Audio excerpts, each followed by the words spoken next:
অন্যদিকে দুর্গম বিচ্ছিন্ন জনবসতি বা বনাঞ্চল এলাকায় বিশেষ শুনানির ব্যবস্থা করল নির্বাচন কমিশন। 12টি জেলায় ডিইওদের প্রস্তাব নির্বাচন কমিশনে প্রতিটি শুনানি কেন্দ্রে পর্যাপ্ত নিরাপত্তা ব্যবস্থা নিশ্চিত করতে হবে।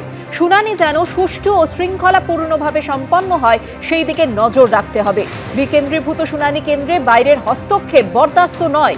নিরপেক্ষতা, স্বচ্ছতা ও ন্যায়সঙ্গতা যেন বজায় থাকে শুনানি কেন্দ্রে।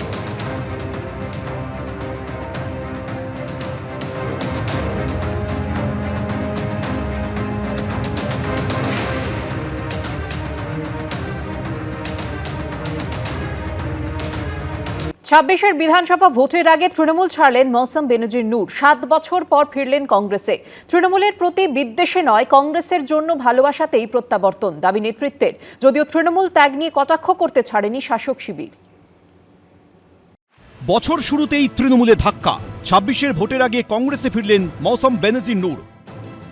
मौसम भी बदल रहा है, राजनीतिक मौसम भी बदल रहा है पश्चिम बंगाल में, और मैं हमारे युवा साथी जो 2 बार सांसद रह चुकी हैं, यूथ कांग्रेस की अध्यक्ष रह चुकी हैं,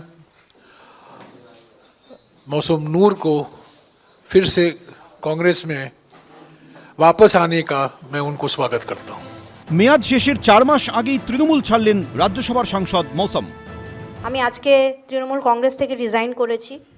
আমাদের নেত্রী মমতা বন্দ্যোপাধ্যায়, ওনাকে তৃণমূল কংগ্রেসের নেত্রী, ওনাকে আমি রেজিগনেশন লেটার অলরেডি পাঠিয়ে দিয়েছি।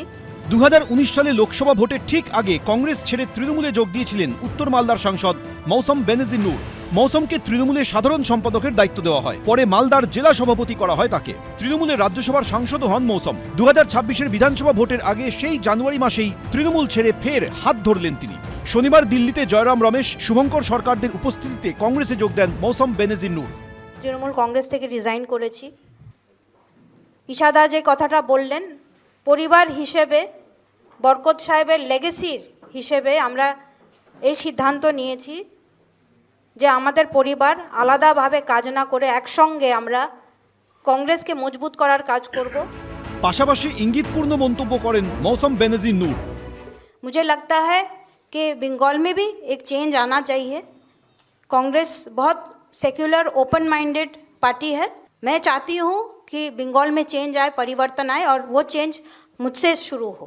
পলিটিক্যাল এনিমি কারা হবে, মানে আপনি কংগ্রেসকে শক্তিশালী করতে গেলে প্রধান এনিমি, পলিটিক্যাল এনিমি কারা হতে পারে? আমাদের কংগ্রেসের যেটা প্রথম থেকে শেষ পর্যন্ত প্রধান বিরোধী সবসময় বিজেপি রয়েছে, বিজেপি থাকবে। কখন কে কোন দিকে যায় আর কোন দিকে থেকে ছিটকে যায় এ নিয়ে মনে হয় কারোর কোনো ভরসাও নেই, আর পশ্চিমবঙ্গবাসী এ নিয়ে ভাবছেও না। কারণ কংগ্রেস কার্যত পশ্চিমবঙ্গে একটা সাইনবোর্ডের দল হয়ে গেছে। একমাত্র প্রতিবাদী যিনি ছিলেন, চোখে চোখ রেখে অন্তত তৃণমূল কিছুটা বিরোধিতা করতেন, অধীর রঞ্জন চৌধুরী, তাকে কংগ্রেস কি বার্তা দিয়েছে সেটা প্রত্যেকের জানা।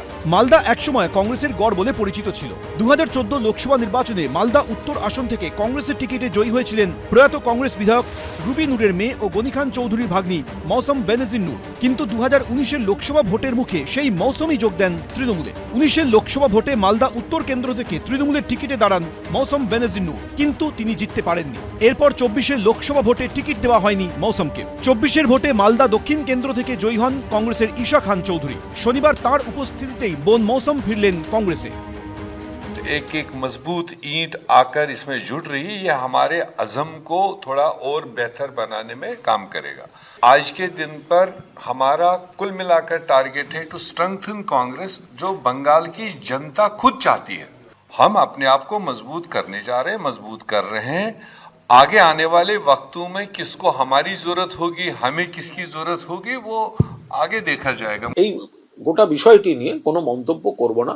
বাংলার মাটি মমতা ব্যানার্জির মাটি, উন্নয়নের মাটি। এখানে মমতা বন্দ্যোপাধ্যায় মানুষের উন্নয়ন করেন। বাংলার অধিকার, বাংলার সম্মান মমতা বন্দ্যোপাধ্যায়ের হাতেই তার পতাকাটা রয়েছে।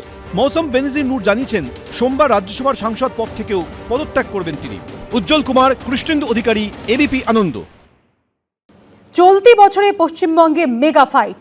রাজ্যে এসে 2/3 সংখ্যাগরিষ্ঠতা নিয়ে বিজেপির সরকার করার হুঙ্কার ছেড়েছেন অমিত শাহ। রাজ্য বিজেপি নেতৃত্বকে বেঁধে দিয়েছেন রণকৌশল। জানুয়ারি তৃতীয় সপ্তাহে ফের আসছেন নরেন্দ্র মোদী, যদিও এই সফরকে গুরুত্ব দিতে নারাজ তৃণমূল।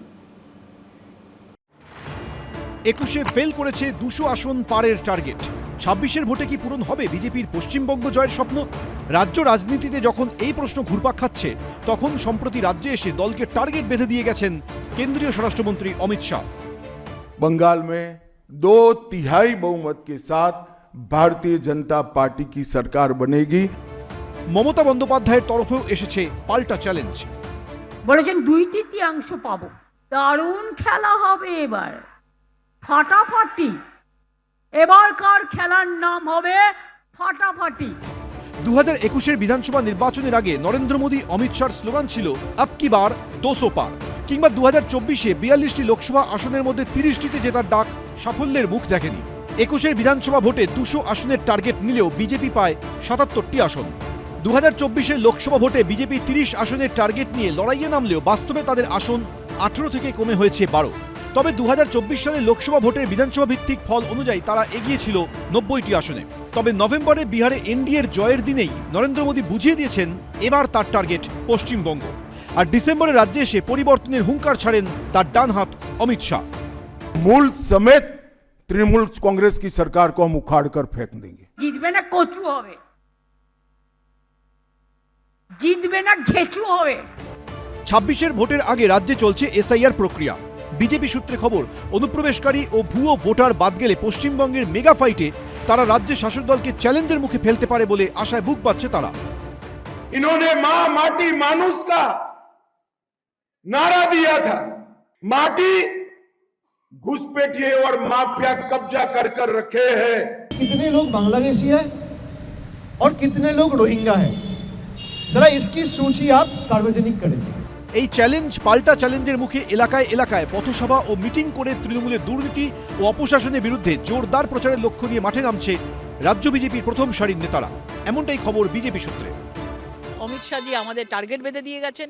অমিত শাহজি একটা সুন্দর করে একটা ছন্দে চলার জন্য শুরুয়াত করে দিয়ে গেছেন এবং সেটারই আমাদের চলবে। এবং দিলীপ দা বলুন, শ্রমিক দা বলুন, শুভেন্দু দা বলুন, সুকান্ত দা, সবাই আমরা একসাথে মিলে আমরা আগামী দিনে লড়াই করব। অমিত শাহ আসবেন, অমিত শাহ যাবেন। 2021 সালেও অমিত শাহ এসছিলেন, অমিত শাহ গেছেন।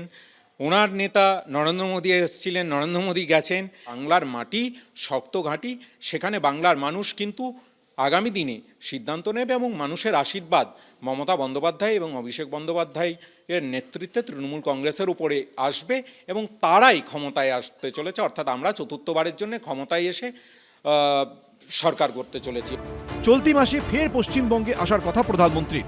বিজেপি সূত্রে খবর, আগামী 17 জানুয়ারি মালদা এবং 18 জানুয়ারি হাওড়ায় সভা করার কথা রয়েছে নরেন্দ্র মোদীর। এবিপি আনন্দ।